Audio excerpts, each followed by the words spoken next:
Hello বন্ধুরা, আমাদের পরিবারের তরফ থেকে সকলকে জানাই মেরি ক্রিসমাসের প্রীতি, শুভেচ্ছা এবং অভিনন্দন। সকলে কেমন কাটালেন আজকের দিনটা অবশ্যই কমেন্ট বক্সে লিখে জানান। আমাদেরও তো জানতে ইচ্ছে করে আপনারা কেমন আছেন, কিভাবে দিন কাটাচ্ছেন। অবশ্যই আপনাদের মনের কথা শেয়ার করুন। এছাড়াও আমাদের social media handle Facebook, Twitter, ইনস্টাগ্রামে কোনো মেমেজ থাকলে, আপনার কোনো ঘটনা থাকলে অবশ্যই শেয়ার করতে পারেন। আমিও চেষ্টা করব আমাদের এই পরিবারের কাছে আপনাদের এই ঘটনাবহুল জীবন তুলে ধরার। সো আজকে আর কথা বাড়াচ্ছি না, সকলে ভালো থাকবেন, সুস্থ থাকবেন এই কামনা নিয়ে আজকে টেক নিউজ শুরু করব। ভিডিওটা ভালো লাগলে অবশ্যই এটা লাইক করবেন, কমেন্ট করবেন, বন্ধুদের সাথে শেয়ার করবেন। আর নতুন বন্ধু হলে সাবস্ক্রাইব আর বেল আইকনটা অবশ্যই প্রেস করে রাখবেন যাতে নেক্সট কোনো এপিসোড আপনার মিস না হয়ে যায়। আসুন আজকের ভিডিও শুরু করি। প্রথম খবর আমরা শুরু করব অনারকে দিয়ে। বেশ কিছুদিন আগে টেক নিউজে বলেছিলাম অনার V40 নামে একটা নতুন ফোন লঞ্চ করবে, যদিও চায়নার বাজারে, ইন্ডিয়ার বাজারে আসার সম্ভাবনা আছে, তবে হয়তো এখনই নয়, জানুয়ারি মাসের বা ফেব্রুয়ারি মাস নাগাদ আসবে। বাংলাদেশের বন্ধুরা অবশ্যই এটার স্বাদ নিতে পারবেন। এবং অনার V40তে থাকবে মিডিয়াটেকের ডায়মেনসিটি 1000+ প্রসেসর, কার্ভ ডিসপ্লে থাকবে, এর সাথে সাথে 120 হার্জের রিফ্রেশ রেট এবং 300 হার্জের কিন্তু টাচ স্যাম্পলিং রেট থাকছে। অবশ্যই একটা ভালো স্পেসিফিকেশনের সাথে আসছে। এছাড়াও এখানে যে প্রাইমারি ক্যামেরা থাকবে 50 মেগাপিক্সেল সনি IMX700 সেন্সার সেখানে ইউজ করা হবে। 66 ওয়াটের ফাস্ট চার্জার ইউজ হচ্ছে। এছাড়াও 40 ওয়াটের ফাস্ট ওয়্যারলেস চার্জিংয়ের সাপোর্ট থাকছে। অবশ্যই একটা ফ্ল্যাগশিপ লেভেলের ফোন। এছাড়াও ফোনটাকে দেখতে ভালো লাগছে। দেখা যাক এই ফোনটা লঞ্চ করুক, কোন প্রাইস পয়েন্টে লঞ্চ করে সেটার উপরেই আমাদের নজর থাকবে। এরপরে অ্যাপেলের তরফ থেকে বেশ কিছু উল্লেখযোগ্য খবর উঠে আসছে। টেক নিউজে অ্যাপেল স্যামসাং ছাড়া না ঠিক মানায় না। অ্যাপেলের অ্যাপ স্টোরে অ্যাপেল এতদিন অ্যাপ ডেভেলপারদের 30% কমিশন দিত। ইউটিউব যেমন আমাদের ইউটিউব ক্রিয়েটারদের একটা করে কমিশন দেয়, অ্যাপেলও তার অ্যাপ ডেভেলপারদের কমিশন দেয়। সেটা এতদিন পর্যন্ত ছিল 30%। হঠাৎ করে অ্যাপেল কিন্তু এটা 15%-এ নামিয়ে এনেছে। আমি জানি না অ্যাপেলের আর্থিক সংকট কিছু চলছে কিনা, সেই সম্পর্কে কোনো রিপোর্ট নেই, কিন্তু এই 15%-এ নামিয়ে আনার ফলে অ্যাপেলের যে অ্যাপ ডেভেলপাররা ছিল তাদের ওপর ক্ষোভ অবশ্যই উগড়ে দিয়েছেন। দেখা যাক অ্যাপেল এটাকে আবার কবে বাড়ায় বা এরপরে কি ডিসিশন হয় সেটা অবশ্যই আপনাদের সাথে শেয়ার করব। এছাড়াও অ্যাপেল 2022 সালে, 2021 নয় কিন্তু আরও এক বছর পিছিয়ে 2022 সালে 3nm টেকনোলজি বেস একটা প্রসেসর মার্কেটে আনবে এবং তারা এই প্রসেসরের কাজ অলরেডি শুরু করে দিয়েছে। এমনকি এই ডেভেলপমেন্টের কাজও TSMCর হাতে চলে গেছে।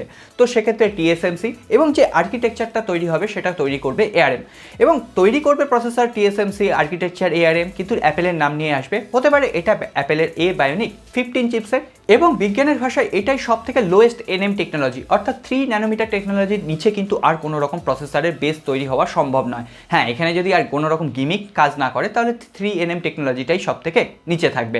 এখন দেখা যাক পরবর্তী জেনারেশনে আমরা এই প্রসেসরের উপর কী ধরনের স্পিড পাই, কী ধরনের পাওয়ার পাই। অবশেষে অ্যাপেল একটা অ্যাগ্রেসিভ পদক্ষেপ গ্রহণ করছে চাইনিজ গেমিং অ্যাপ্লিকেশনের ডেভেলপারদের উপর। হ্যাঁ, অ্যাপেল একটা নতুন রিপোর্ট প্রকাশ করেছে যেখানে চাইনিজ গেমিং অ্যাপ্লিকেশনের যে ডেভেলপাররা আছে তাদেরকে নোটিশ দিয়ে বলা হয়েছে অ্যাপেলের শর্ত না মানলে যখন তখন অ্যাপেলের অ্যাপ স্টোর থেকে এই চাইনিজ গেমিং ডেভেলপারদের বার করে দেওয়া হতে পারে। অর্থাৎ তারা অ্যাপেলের অ্যাপ স্টোরে আর ঠাঁই পাবে না। অ্যাপেলের যে গ্রাহকরা আছে তারা কিন্তু এই সমস্ত চাইনিজ গেম আর খেলতে পারবে না। অবশ্যই এটা হয়েছে চায়নার সাথে ইউএসএর যে একটা যুদ্ধ চলছে, আপনারা সকলেই জানেন। এখন দেখা যাক অ্যাপেল আদৌ এই চাইনিজ অ্যাপ্লিকেশনগুলোকে ব্যান করার সাহস দেখাতে পারে কিনা। এরপরে অ্যাপেলের পরেই যার নাম উঠে আসে তা হলো স্যামসাং। হ্যাঁ, স্যামসাংয়ের M12 এই ফোনটাকে নিয়ে বেশ কিছুদিন ধরে কথা হচ্ছে। এই ফোনটা অবশেষে NBTC সার্টিফিকেশন সেকশন এবং ইন্ডিয়ার BIS সার্টিফিকেশন সেকশনে উঠে এলো।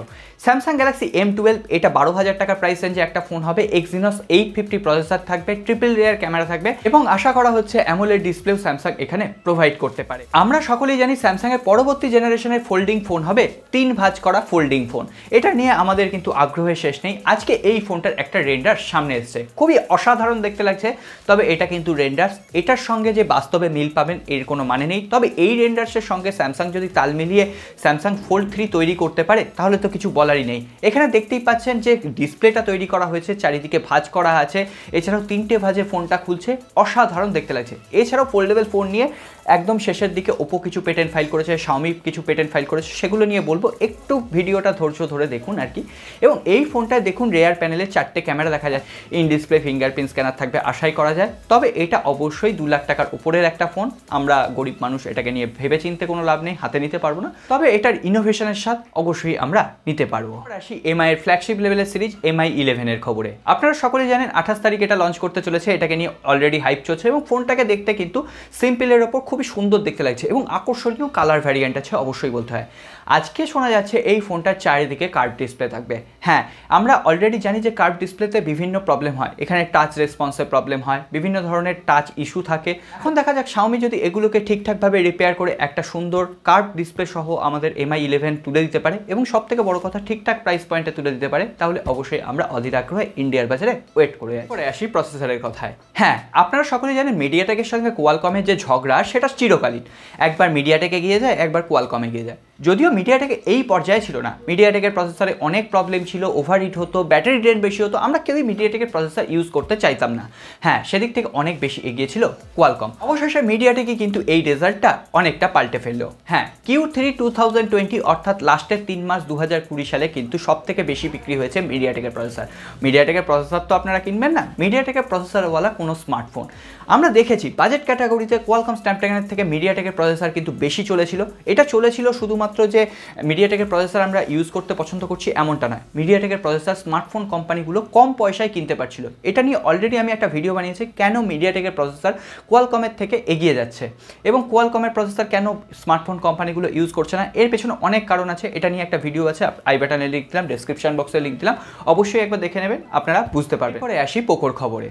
পোকো হয়তো অবশেষে ভারতের বাজারে একটা বুদ্ধিদীপ্ত সিদ্ধান্ত নিতে চলেছে। হ্যাঁ, কেন বলছি? পোকো তাদের স্মার্টফোনের বাজার ছেড়ে অবশেষে ল্যাপটপের বাজারে নিজেদের আধিপত্য কায়েম করার চেষ্টা করছে।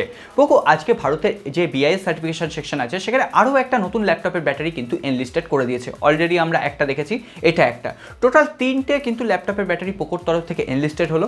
এবং সেক্ষেত্রে পোকো যদি ভারতের বাজারে অ্যাগ্রেসিভ প্রাইস পয়েন্টে বেশ কিছু ভালো ল্যাপটপ লঞ্চ করতে পারে, তাহলে অবশ্যই পোকোকে কিন্তু আমরা প্রাধান্য দেব, কারণ ভারতবর্ষের বাজারে এই ধরনের অ্যাগ্রেসিভ প্রাইস পয়েন্টে ল্যাপটপের বাজারটা কিন্তু খালি পড়ে আছে, যেটা কিন্তু পোকো নিতে পারবে বলে মনে করা হয়। এবং রেডমির ল্যাপটপ আছে, সেগুলোর দাম বেশি, কিন্তু আরও নতুন কিছু ভ্যারিয়েন্ট যদি পোকো অ্যাভেলেবেল করতে পারে, ল্যাপটপের বাজার কিন্তু ল্যাপটপের বাজারেই আছে, সেটা কিন্তু স্মার্টফোন কোনোদিনই নিতে পারে। এরপর আসি রিয়েলমির খবরে। হ্যাঁ, আগের দিনে আমি বলছিলাম না রিয়েলমি তাদের একটা গেমিং সেন্ট্রিক ফোনের ওপর কাজ করছে, ফার্স্ট লুকও আপনাদের সামনে এনেছিলাম। হ্যাঁ, রিয়েলমি রেসের কথা বলছি আর কি। তবে আজকে শোনা যাচ্ছে ওটা রিয়েলমি রেস হবে না, রিয়েলমি কোই নামে কোনো একটা ফোন হবে, KOI। তবে এটাও একটা কোড নেম, এই নামেও কোনো ফোন লঞ্চ হবে না, তবে একটা নতুন সিরিজের আন্ডারে কোনো ফোন লঞ্চ হবে। এবং এই ফোনটার দাম কত হবে, এই ফোনটার প্রসেসর কী হবে, এবং এই ফোনটার কিছু স্পেসিফিকেশন সামনে চলে এসছে। যেমন এখানে কোয়ালকম স্ন্যাপড্রাগন 888 প্রসেসর ইউজ হবে এবং এখানে 66 ওয়াটের ফাস্ট চার্জার, সেটারও সাপোর্ট থাকবে। এছাড়াও এই ফোনটার প্রাইস পয়েন্ট হবে নাকি 33,000 টাকা ইন্ডিয়ান প্রাইস কারেন্সিতে, বাংলাদেশে গেলে 40,000 টাকার আশেপাশে। সেটা কতটা সম্ভব এটা আমি এখনই বলতে পারছি না, কারণ আমরা জানি কোয়ালকম স্ন্যাপড্রাগন 888 প্রসেসরটা যদি আপনি খুচরোভাবে কিনতে চান, ওই শুধু প্রসেসরটা কিনবেন, তাহলে সেই প্রসেসরটার দাম পড়বে 20,000 টাকা। হ্যাঁ, তাহলে 33,000 টাকায় এই ফোনটা কিভাবে দেওয়া সম্ভব? হ্যাঁ, হতে পারে এখানে অ্যামোলেড ডিসপ্লে থাকলো না, শুধুমাত্র এখানে পারফরমেন্সের ওপর হাইলাইট করা হলো, তবুও বলবো একটা ভালো ফোন, কারণ এই প্রসেসর একদম ফ্ল্যাগশিপ লেভেলের প্রসেসর দিয়ে যদি এই প্রাইস পয়েন্টে ফোন আসে, তাহলে অবশ্যই রিয়েলমিকে থামস আপ। অ্যাপেলের সাথে স্যামসাংয়ের সম্পর্কটা যেমন সাপে নেউলে, এদিকে রিয়েলমির সাথে MI এর সম্পর্কটাও ঠিক তেমনই। হ্যাঁ, রেডমি 9 এই ফোনটার কথা মনে আছে? রেডমি 9 সিরিজে যে সমস্ত ফোন পেছনের দিকে 4টে স্কোয়ার সার্কেলে ক্যামেরা হাউজিং ছিল, রিয়েলমি এই ধরনের একটা ক্যামেরা সার্কেলওয়ালা ফোনের কিন্তু পেটেন্ট সামনে এনেছে। হ্যাঁ, অবশ্যই Xiaomi আবার রিয়েলমিকে খোঁচা দেবে, একবার রিয়েলমি Xiaomiকে, একবার Xiaomi রিয়েলমিকে, এভাবেই তো স্মার্টফোনের দিনগুলো কেটে যাচ্ছে।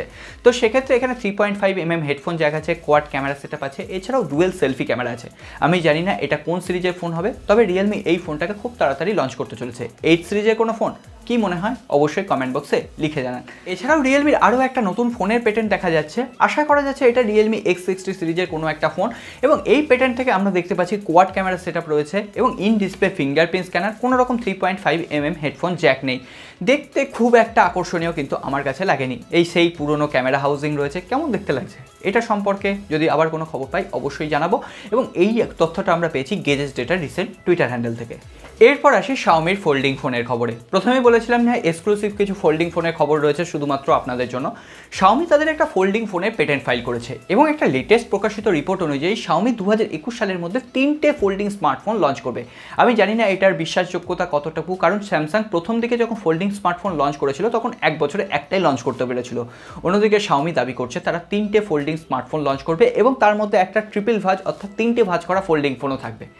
যদি এটা করতে পারে অবশ্যই একটা ভালো কাজ করবে, কারণ যতদিন না Xiaomi বা চাইনিজ স্মার্টফোন কোম্পানিগুলো ফোল্ডিং বাজারে আসবে ততদিন কিন্তু ফোল্ডিং স্মার্টফোনের দাম কমার সম্ভাবনা খুবই কম। আমরা চাইবো যত বেশি ফোল্ডিং স্মার্টফোন অ্যাভেলেবেল হবে দাম তত কমতে থাকবে। এরপরে গুগলের একটা আকর্ষণীয় পেটেন্ট আপনাদের সাথে শেয়ার করব। এটা কোনো স্মার্টফোনের পেটেন্ট নয়, এটা গুগলের একটা স্মার্ট ব্যান্ডের পেটেন্ট, যেখানে কোনো রকম ডিসপ্লে দেখা যাচ্ছে না, তবে এখানে হার্ট রেট সেন্সারের একটা মনিটর রয়েছে।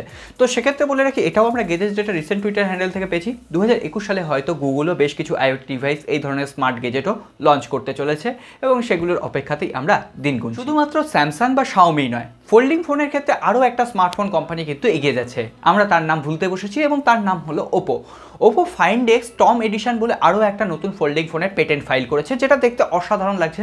তবে এখানে সবথেকে আকর্ষণীয় জিনিসটা কি জানেন, যে ওয়ালপেপারটা দেখা যাচ্ছে সেই ওয়ালপেপারটা অ্যাপেলের ওয়ালপেপার। শুধুমাত্র এটা একটা পেটেন্ট হিসেবে ফাইল করা হয়েছে এবং 2021 সালে ওপো হয়তো এই ফোল্ডিং স্মার্টফোনটাও লঞ্চ করাবে এবং এটার দামও অবশ্যই 2 লাখ টাকার আশেপাশে হবে, কারণ ওপোর কাছ থেকে আমরা কখনোই অ্যাগ্রেসিভ প্রাইস পয়েন্ট আশা করি না এবং আশা করলেও সেটা মহাপাপ।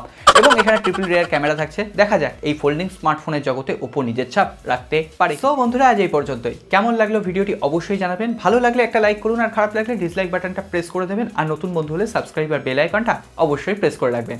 প্রথমেই ধন্যবাদ জানাই গতকালের ভিডিওতে আপনারা যেভাবে রেসপন্স দেখিয়েছেন, সত্যিই আমি খুবই আনন্দিত হয়েছি। আজকের ভিডিওটাও এইভাবেই আপনারা পৌঁছে দেবেন সবার কাছে।